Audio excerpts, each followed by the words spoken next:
Je suis très contente en fait de pouvoir introduire ce programme qui est un programme de marrainage qui démontre aussi que l'écosystème FinTech est à l'avant-garde puisqu'il met en valeur les femmes, que les femmes se saisissent aussi de plus en plus de ces sujets ayant trait à la finance. On est vraiment en train de rentrer dans un nouveau monde. Et donc, on va vous présenter avec nos invités ce programme de marrainage. J'appelle donc à me rejoindre sur scène Kyrine, Diana et Julie et Sharon. Voilà, sous vos applaudissements, on les encourage quand même. C'est bien d'avoir des femmes dans la finance.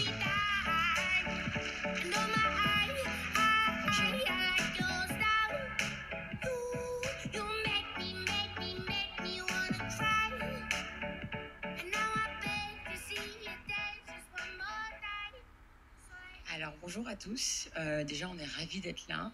En plus une scène exclusivement féminine dans un événement de la FinTech, ça relève quand même de l'exception plutôt que de la norme. Non, moi je suis ravie d'être là en tant qu'administratrice de l'association.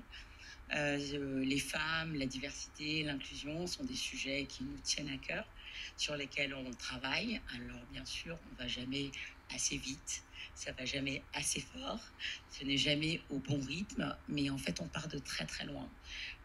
Donc c'est vrai que chez France FinTech, c'est un constat qui est partagé et l'ambition c'est vraiment de travailler avec les acteurs de l'écosystème. Donc ça passe par plusieurs choses, notamment l'identification des femmes qui se lancent dans ce secteur-là, qui reste encore malheureusement aujourd'hui majoritairement masculin, hétéro et blanc. Donc voilà, on essaye de créer des vocations, on essaye de créer des ponts. Donc moi je suis ravie d'être là pour discuter avec Julie, Sharon et Chérine qui vont vous raconter comment elles ont envie, elles aussi, de contribuer à améliorer la représentativité, à créer des nouvelles vocations.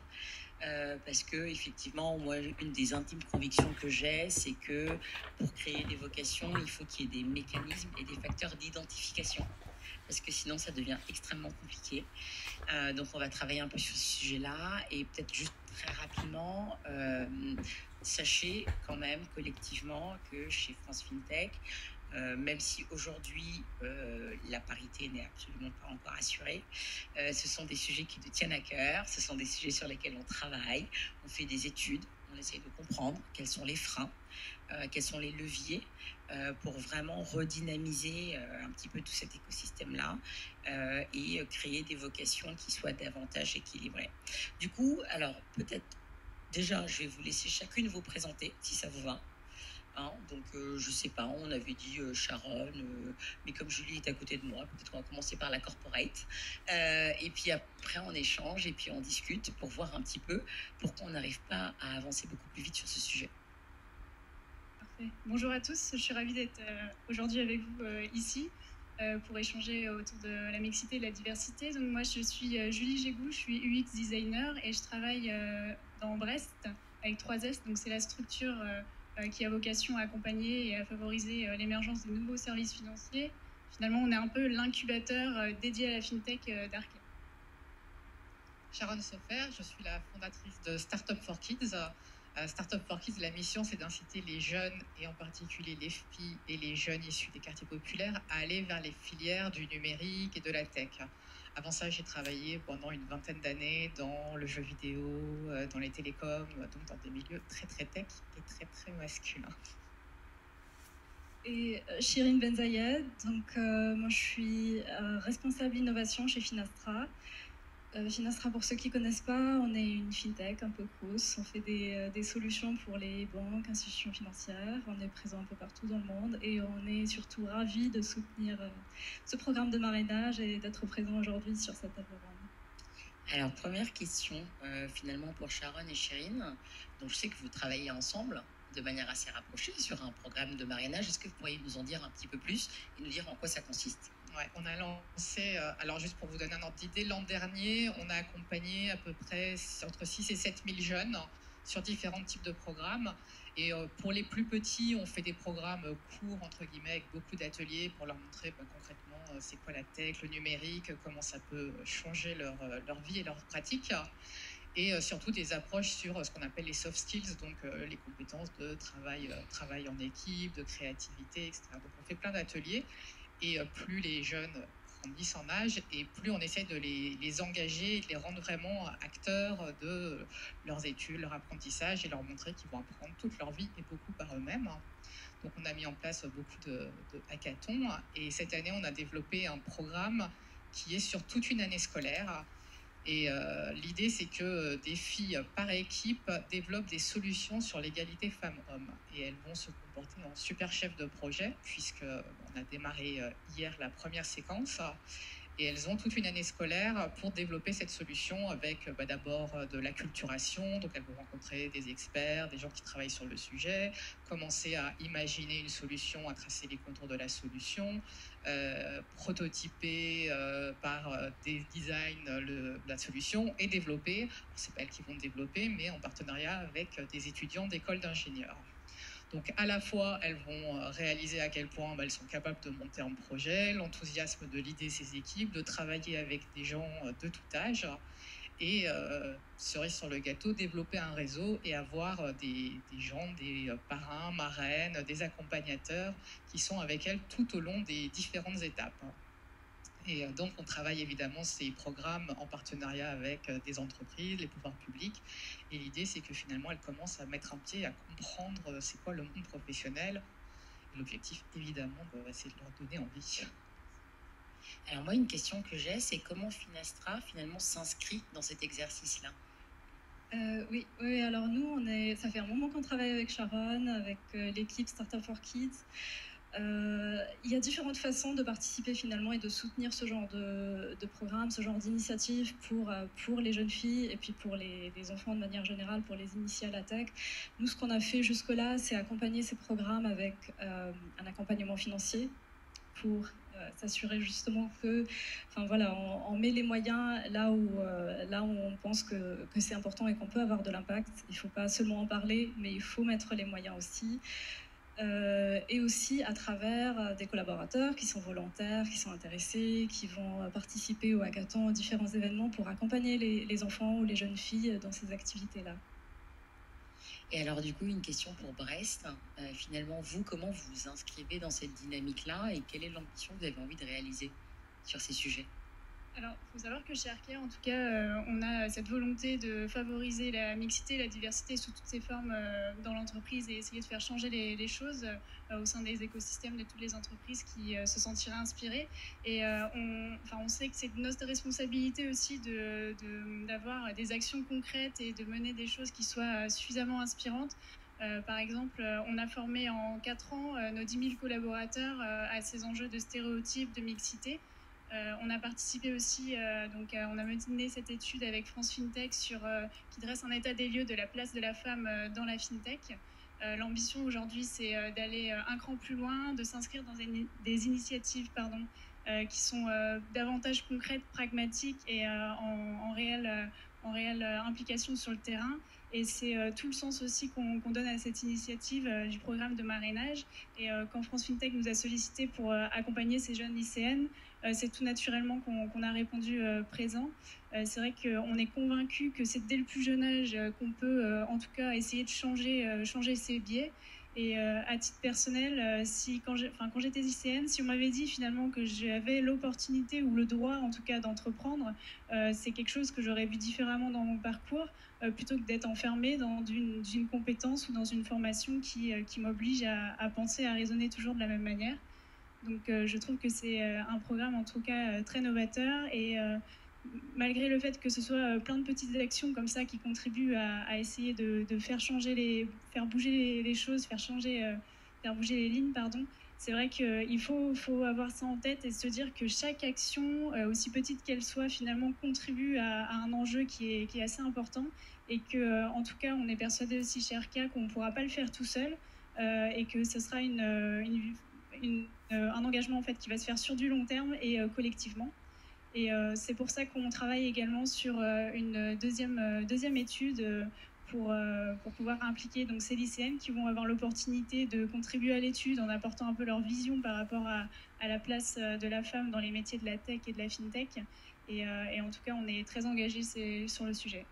Merci. Alors moi, l'autre question que j'avais, sans être complètement provocatrice, mais je vous ai un peu briefé dessus, mesdames, c'est le constat, on l'a. On travaille toutes chacune, j'ai envie de vous dire, à nos échelles respectives, à régler ce sujet de la mixité, de la meilleure diversité. Et en fait, quels sont les leviers? Qu'est-ce qui nous manque? C'est-à-dire qu'une fois qu'on a parlé du constat et que chacune, on y va et qu'on pagaie, c'est concrètement qu'est-ce qui nous manque pour vraiment pouvoir changer la donne? Quelles sont vos idées sur le sujet? Je vais juste reprendre ce que j'avais dit tout à l'heure. Je pense que c'est très important. Enfin, tout le monde fait ce constat-là, dans la tech de manière générale, dans la fintech en particulier. Ce qui est vraiment très important, c'est d'aligner justement les moyens qu'on va mettre en face par rapport à ces constats-là et ces engagements. Qu'on ne soit pas uniquement dans la parole, mais qu'on agisse. Il y a justement des organismes comme Startup for Kids et d'autres qui sont là pour agir de manière vraiment très ciblée, spécialisée, pour accompagner les jeunes filles, les initier à la tech et les emmener, leur ouvrir de nouveaux horizons finalement pour qu'elles puissent se projeter, voir des rôles modèles comme Diana, comme d'autres. Donc c'est là qu'il faut vraiment qu'on voit plus d'action. Nous, ce qu'on fait aussi avec Startup for Kids, et je pense que c'est intéressant aussi pour donner quelques exemples de ces initiatives qu'on peut faire, à travers ce programme Changemaker, qui donc le 25 filles, c'est un groupe de 5 filles. On travaille avec Startup for Kids pour l'emmener un peu au-delà des frontières de la France. L'idée étant, donc on fait ça à travers un hackathon global, d'ailleurs qu'on a lancé aujourd'hui, qui s'appelle Hack to the Future, qui est spécialisé fintech, donc qui est ouvert aux développeurs, fintech, etc. Mais cette année, on a eu la possibilité, justement, en ayant cette collaboration, de l'ouvrir pour la première fois pour les enfants avec une catégorie 10-18 ans, pour les emmener spécifiquement à réfléchir à ces problématiques d'inégalité, à l'aspect systémique que ça peut avoir, et au rôle en particulier que la finance peut avoir là-dedans, que ce soit en termes d'emmener plus d'inclusion financière pour les minorités, driver tout ce qui est éducation financière, et aussi sur la technologie de manière générale, donc les biais qu'il peut y avoir dans la technologie, avoir un regard là-dessus quand on développe des solutions technologiques, et avoir un regard aussi quand on est utilisateur de ces applications. Donc on essaye d'emmener ça sur 40 sites différents, une quinzaine de pays partout dans le monde. Et ça fait partie aussi des initiatives, je pense, auxquelles on peut tous contribuer pour emmener plus faire en sorte que les gens soient conscients justement de ces problèmes-là et fassent partie de la solution. Le problème, en fait, il est extrêmement multifacette. Ce que je trouve toujours très compliqué, c'est que on travaille auprès des filles pour l'empowerment, leur donner envie, etc. Mais il y a quand même un facteur majeur qu'il ne faut pas oublier, c'est qu'il faut que les hommes laissent la place, acceptent, intègrent. Pour être hyper terre à terre, on est quand même dans un monde où l'homme dirige, enfin, on peut l'appeler comme on veut, le dire comme on veut, et du coup cette mixité, il faut qu'elle soit la volonté de tous. On ne peut pas demander à des filles de lutter sur tous les fronts, à la maison, être la mère parfaite, comme tu racontais tout à l'heure, et avoir la charge mentale des enfants, au travail, ressentir volontairement ou involontairement une forme d'hostilité, et tout ça. Il y a quelque chose, moi, qui m'a beaucoup marqué, c'est que quand je retrace l'histoire, quand je revis des expériences que j'ai vécues quand j'étais employée dans des boîtes de tech, on me faisait des remarques où j'avais des situations qui, aujourd'hui, sont considérées comme inacceptables. Et en fait, il y a une vraie prise de conscience, une fois qu'on réfléchit vraiment à ces problématiques, des choses que vraiment on ne sentait pas, on ne percevait pas, et qui pourtant étaient juste énormes. Et donc, il y a une première étape qui est vraiment d'y réfléchir, en fait. C'est bête, mais s'interroger sur les comportements, sur ce qu'on accepte, sur la façon dont on fait des remarques. Souvent, on dit non, mais c'est une blague, c'est pour rire. Mais non, en fait, c'est pas pour rire. Ce qui compte, c'est pas ce que toi, tu as voulu dire. Ce qui compte, c'est comment la personne le reçoit. Et ça, c'est vraiment pour moi une première étape hyper difficile, mais une prise de conscience de comment je me conduis ou ce que j'accepte. Et après, évidemment, il y a tout le travail d'empowerment. Et ça, on commence avec les petites filles, parce que nous, on le voit avec les... Si je prends l'exemple des ateliers de code, à Startup for Kids, c'est des gros événements, on a plusieurs milliers de visiteurs. On fait des ateliers de code, entre autres, il y a plein d'ateliers différents. Et il y a autant de filles que de garçons sur nos événements. Et aux ateliers de code, on avait 2/3 de garçons, mais sans raison. Enfin, c'est ouvert à tous. Voilà, naturellement, dès 6-7 ans, les garçons étaient plus attirés par le code. Alors, du coup, on a triché et on met des appellations qui peuvent plus attirer les filles, qui vont être moins genrées, etc., pour augmenter le niveau de participation.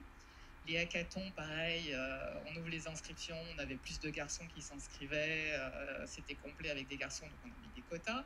Donc on agit avec différents leviers, avec des formats exclusivement pour les filles, avec des quotas, avec des appellations, des thématiques qui vont plus intéresser les filles. Et en fait, il faut réaliser que tous les petits messages qu'on fait, mais même en tant que parents, etc., quand on dit à sa petite fille sois sage, sois obéissante, etc., et à son fils t'es un warrior, en fait, ça va les suivre toute leur vie. Et on a l'impression que c'est innocent et anodin, mais en fait, ça n'est pas. Les mots ont une importance, et les postures dans lesquelles on met les enfants dès le plus jeune âge, elles ont leur importance. Et tous, on l'a fait, hein, tous, on a dit à nos petites filles, sois mignonnes et sois sages, et à nos enfants, nos petits garçons, enfin moi j'ai pas de garçon, mais j'ai un enfant non binaire, donc je coche une case. Donc, et c'est certain que les parents n'ont pas la même posture dès la naissance. Alors Julie, je ne sais pas si vous voulez compléter sur ce point-là. Après, on n'a plus beaucoup de temps, le sujet est passionnant, donc on pourrait en parler 15 minutes de plus, mais on n'a pas le droit, parce qu'il y a d'autres sujets passionnants à traiter. Juste si vous avez un petit mot, un petit complément à apporter par rapport au témoignage de Chérine et Sharon. Oui, je partage complètement. Et un autre aspect qui me semble intéressant, c'est le signal qu'envoient tous ces écosystèmes qui ont pour ambition justement de faire connaître ce sujet, de se dire c'est pas un sujet tabou, et que finalement la diversité, c'est aussi la diversité des talents. Et chez Arkea, on participe notamment au French Tech Tremplin qui a été lancé le mois dernier.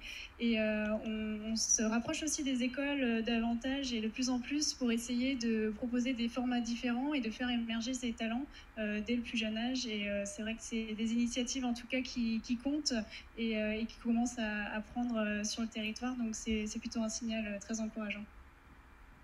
Alors bon, comme personne ne m'a fait de signe, je me permets une dernière question, on en profite. Non mais en fait, nous sommes toutes d'accord sur le constat. Nous sommes toutes d'accord sur le fait qu'on ait des trous dans la raquette. Moi, la question que je me pose, et là, il faut que vous me répondiez très très vite parce qu'on va se faire engueuler. Donc, vous avez 10 ou 15 secondes chacune. C'est qu'est-ce qui nous manque aujourd'hui, en fait? Qu'est-ce qu'on ne fait pas correctement pour pouvoir accélérer sur ces sujets-là? Une idée par participante, s'il vous plaît. Moi, je vais juste partager une idée assez simple. Je pense que c'est important que tout le monde se sente concerné et que tout le monde se sente capable d'agir là-dessus. On parle souvent d'hommes blancs, hétéros. J'aime pas trop cette expression. Je trouve qu'on est tous concernés et qu'on peut tous avoir un rôle à jouer là-dessus. Et ne serait-ce qu'en tant qu'ambassadeur de cette cause-là, essayer de driver plus de diversité, de parler de ces sujets-là et d'essayer par la suite d'emmener plus de changements dans l'écosystème. C'est clair. La première étape, c'est une conduite individuelle et une prise de conscience. Et j'en profite pour ceux qui ont envie de participer au programme pour parrainer, marrainer ou les entreprises qui veulent s'engager. On a un espace juste à côté du grand écran qui projette au-dessus là-bas. Donc n'hésitez pas à venir. Et en tout cas, chacun peut agir à son échelle. Et pour compléter et finir, c'est vrai qu'en fait, il y a tout un tas d'initiatives qui existent et il ne faut pas avoir peur de s'engager en fait en faveur de ça, en se disant finalement, il n'y a pas d'action concrète que je peux mettre à mon niveau, c'est compliqué, il faut se rapprocher d'acteurs qui le font très bien et s'engager dans ces initiatives au service du territoire et ce sera bénéfique et créateur de valeur pour chacun d'entre nous. Merci. Top. Merci mesdames, j'espère que c'était éclairant pour notre public et pour toutes les personnes qui nous suivent en streaming live. Et puis écoutez, on y va en fait. On y va. Merci. Merci beaucoup. Merci.